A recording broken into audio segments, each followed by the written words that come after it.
Welcome to Interdependent Study, our podcast where we engage in the learning and unlearning work for collective liberation. I'm Aaron. And I'm Damien. Thank you so much for joining us today. Each week, we'll bring something new to the table and discuss our thoughts and feelings about it through the lenses of who we are and where we can go for a more just society. We want Interdependent Study to be a space where we're always learning with one another. And Damien, you're up this week. Yes, sir. What are you bringing to the table today? So I have brought a piece from the latest issue of Hammer and Hope for us to talk about today. Yes, folks might remember this issue was published back in the summer, and we talked about Dr. Shamel Bell's great piece about resistance to the dangerous OBBBA bill from this issue just a couple of weeks ago.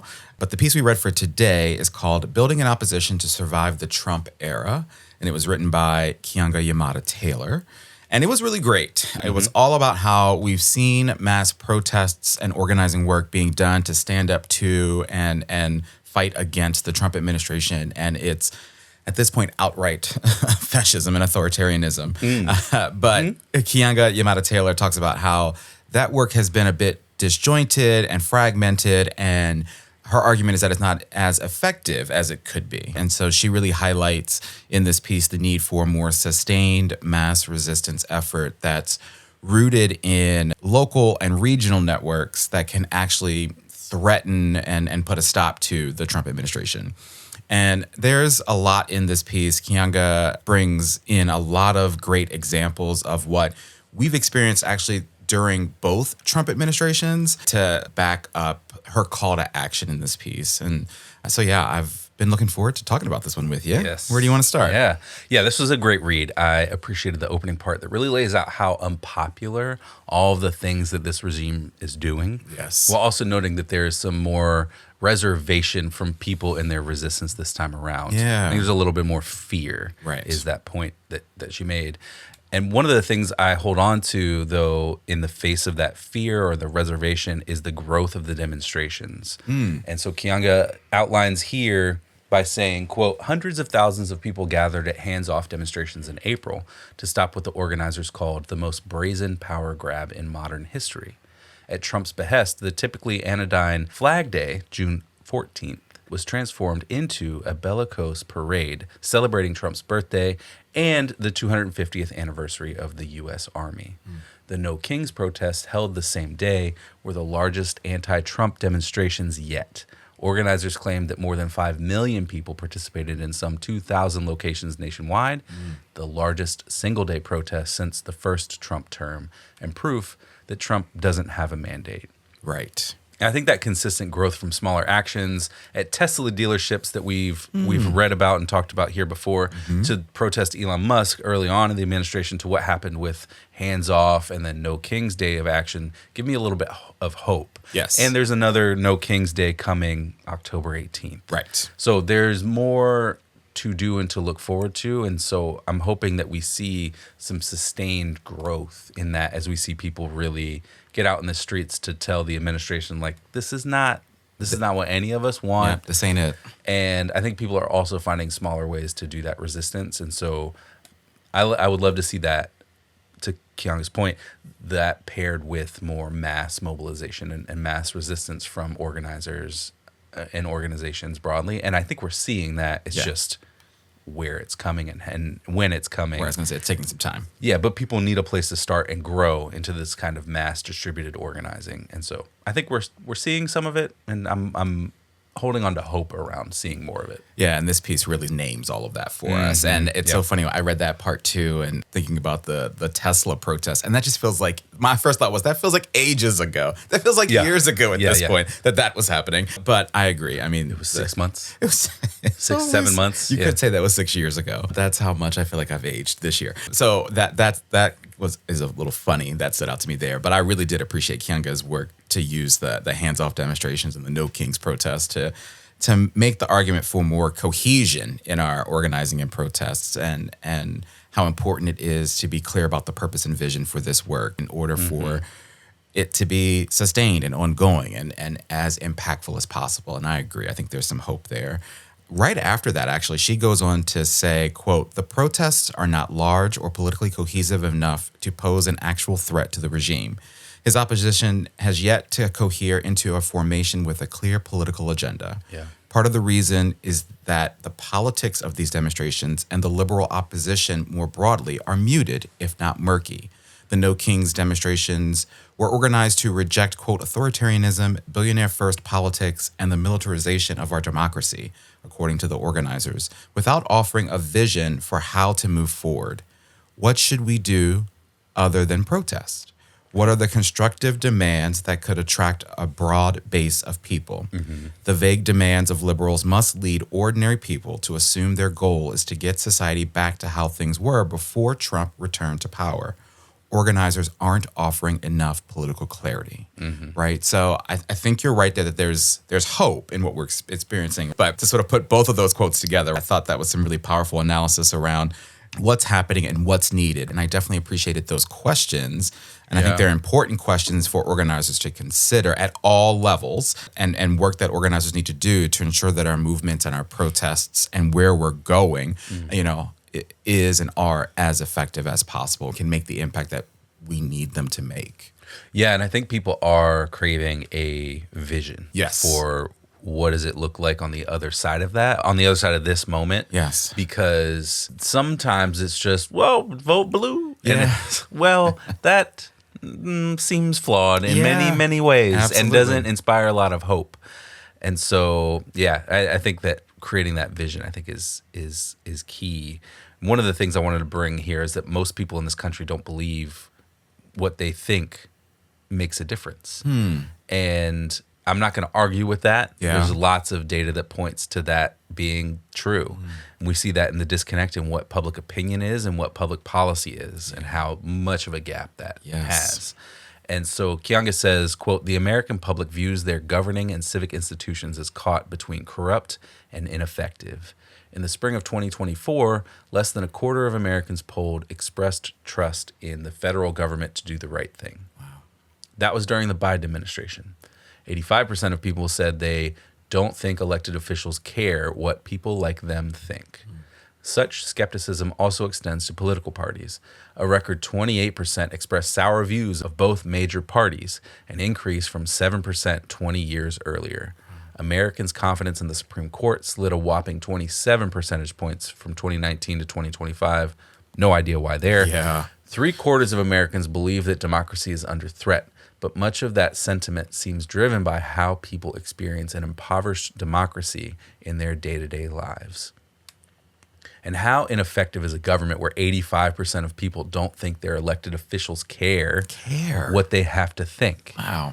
And how purposeful is that too? Feels very purposeful to the moment.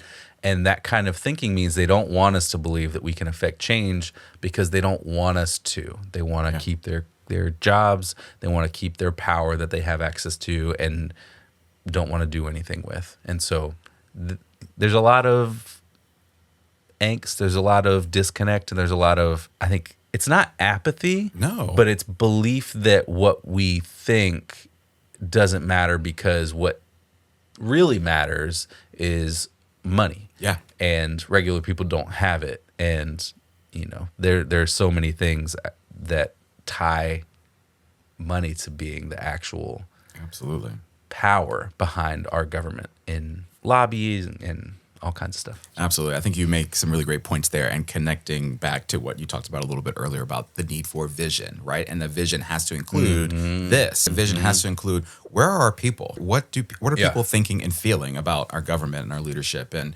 their role in our society and what they need and want? And these statistics that, she quotes in this piece are really staggering, really, and really unfortunate for the country that we are, right? And should be, and say that we value and believe, but yeah. I mean, it's hard to believe that it's government for and by the people with those numbers. Yes. That's a huge and complete disconnect. Absolutely.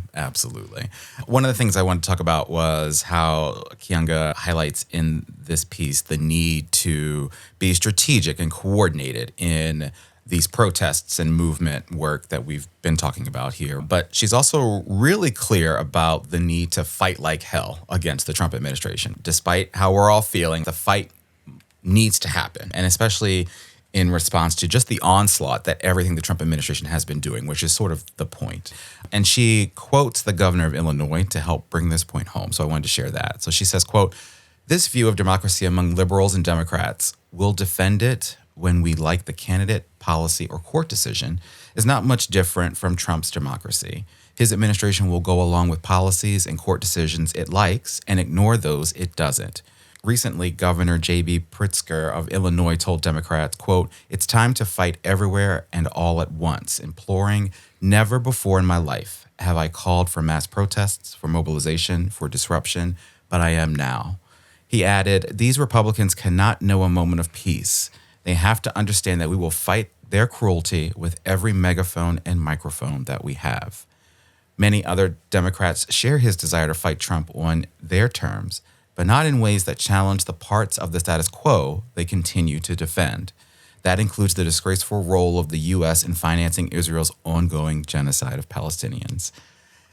And I love the mention of that at the end there. But I just completely agree. And we've seen this and we've talked about it too. We can't play nice with our protest work and our organizing work, or we can't do that work in a tactful or delicate way or in a way that fits in this status quo of what has been told to us is decent or appropriate, because the Trump administration isn't recognizing that and isn't playing by those rules, that the sort of established rules that we've had about how we do this. All of that's out of the window now. And they're operating without any shred of decency and certainly spitting in the face of the law. And so it is going to take this fighting everywhere all at once that the governor said there, I think, as a strategy to get to where we need to go. Yeah, and I think that the path forward on that is unclear. Because I think, I think that's great that governor called for that. And I also think and hold on to him and other elected Democrats speaking out of both sides of their mouths. Right? Absolutely. I think about Cory Booker going on history-breaking filibuster on the floor of the Senate, and then the next day voting to send funds and weapons to Israel. Right. And that's the same side of the same coin. Absolutely. It doesn't make a lot of sense. And so I also feel personally, I'm in that 85% where I'm disillusioned. Yeah. I don't believe in almost all elected politicians. I think they're full of it. Yeah. And including him. Yeah. Well, in some ways. Absolutely. And so, yes, call for it. And you all start doing some stuff. Absolutely. Like, start doing some stuff. Yes. Especially Schumer. Quit it with posting stuff on Threads. And, stop telling us what you believe and just start doing the things that you believe. Show it to us. Well, I think it goes back to the vision piece too, right? And that vision includes our elected officials. Yeah. And so, as you say, don't just talk about it, be about it, and be about the vision that we need to create to get to the place we need to be. Absolutely. And I can't believe what you say because I see what you do. There it is. To quote James Baldwin. There you go. All right. Well, speaking of politicians, and maybe one that gives me a little bit of hope, but he's also not elected yet to this position. So anyway, I hadn't listened to the Zohran Mamdani's victory speech after the Democratic primary in New York City, but a small part of it was included in this article. Yes. And I think it speaks a lot to the context for us in the United States. So a part of this speech is quoted in this piece of the article. He garnered more votes than any candidate in New York mayoral primary history. In his victory speech, he said, "Democracy has disappeared in several other great nations, not because the people dislike democracy, but because they have grown tired of unemployment and insecurity, of seeing their children hungry, while they sat helpless in the face of government confusion and weakness." He added, "In desperation, they chose to sacrifice liberty in the hope of getting something to eat. New York, if we have made one thing clear over these past months, it is that we need not choose between the two." And I think that's a powerful statement. Yes. It points out the history of how authoritarian regimes to come to power, and it names that this is a key feature of what the right wing has been doing through neoliberal economic policies that purposefully degrade services to make them less useful to people, so that we believe that government is a problem and that only the capitalist class can solve the problems we have. Only the corporations that we know of can solve the problems that we have. And we turn our backs on each other. Yes. Because we think that one another are the problem. And we're led to believe that. And so I love his connection to history there, and how much his platform as a candidate for mayor in New York has the potential for a new vision. Absolutely. Speaking of vision again. Yeah. Absolutely. And yeah, I appreciated the nod to history there, and how we've seen this play out in other great nations as he refers to. And you read that and you hear that and you think, oh my gosh. Yeah. We're on the path. Yeah. We're on the path. We are. And let me say, because I said the right over the last few decades in their neoliberal policies, but let me be clear about what the right means in the context of global politics. The right includes like Bill Clinton and his dismantling of the welfare policies in the 90s. That's also right-wing choices. That's neoliberal economic policies that have degraded government funding, government programs, to the point where we believe they weren't doing what they were doing. Absolutely. So Absolutely. the right includes Democrats, basically. Yeah. Mainstream Democrats, all right wing. And again, don't just talk about it, be about it. That's Yep. what we need. And I agree. I feel some real hope when I think about and see him in the New York mayor's race. I'm hopeful, but we shall see. Yeah. All right. Well, I feel like our entire conversation, this whole article is clearly application, but let's move there, right? Let's formally shift to application. So here's where we talk about how this piece and our conversation about it apply to our everyday lives and work. I wanted to share how Keeanga closes this piece because I thought it was a really beautiful call to action for the organizing and movement work ahead that highlighted the impact of everything we're experiencing in our country right now on real people and just on all of us. And so she closes the piece with this. At the heart of such efforts is a politics of togetherness and solidarity, and us against them orientation. This reflects the growing class polarization in the country, evinced by a government led by billionaires and elites who loot public coffers to engorge their bank accounts even further. These kinds of local ties and networking are important, especially when the befuddled Democratic Party remains politically paralyzed. They have offered no hint of leadership on any relevant issue, especially immigration, leaving every city to chart its own course. The development of a coherent opposition is coming together through local responses to a wide range of political and economic attacks instead. It's not just the size of the protest and demonstrations in defense of an abstract idea of democracy that matter. The day-to-day reality of how people defend against the cruel attacks on workers will define the opposition required to survive this era. And for me, it was that nod to the importance of our ties to each other and the networks we need to build and the power of solidarity that really stood out to me in how she closes this piece. And again, gives me hope for where we could go if we've got the right vision and we've got folks behind us. And hopefully, one day soon, we'll all be free of this. Yeah. One day soon. One day soon. One day soon. What are you thinking? Yeah, my application comes from almost toward the end of the article, but she says, quote, eventually people's anger and disgust will overwhelm their feelings of fear and intimidation, especially as the terrifying consequences of Trump's big ugly bill set in. Add to that the ongoing horror of the ICE raids and the heartless policies that leave victims of climate catastrophes in Texas, New Mexico, and elsewhere on their own. Systematic efforts to roll back the civil rights infrastructure that took 100 years to build will also motivate those appalled by racism to act. And I think we all have a tipping point. We all have that moment where we see that it's not just that we're struggling, but everyone around us is struggling. Or we see that the point of all of this is to make us struggle or to make us suffer. Yeah. And it puts us all into a place of powerlessness or feeling of powerlessness so that we feel like we have to acquiesce to the demands of the regime. But eventually we all wake up and there's a righteous rage, I think. And so, we'll see what comes. I think that I think we've talked about this before here. There are so many indicators of where things are right now being very similar to where things were in the 20s in this country in particular for masses of people. Yes. And billionaires and oligarchs sort of running things. And what the reaction to that was then, is going to be different than now, but it's going to be interesting when masses and masses of people, I think, are already feeling the rage, but then connect that rage to some kind of action. That is, out in the streets and protesting, and so we'll see. We'll see what that is. And taking this thing down. Yeah. Absolutely. I love that. All right, well, let's move on to homework. What do we want to do to continue our learning and unlearning work once we leave the table today? Mine's obvious. I think we've got to continue reading this latest issue of Hammer and Hope. These two pieces that we've read so far have been incredible. And so I want to keep our learning work going with our friends at Hammer and Hope. Yeah. Yeah. What do you want to do?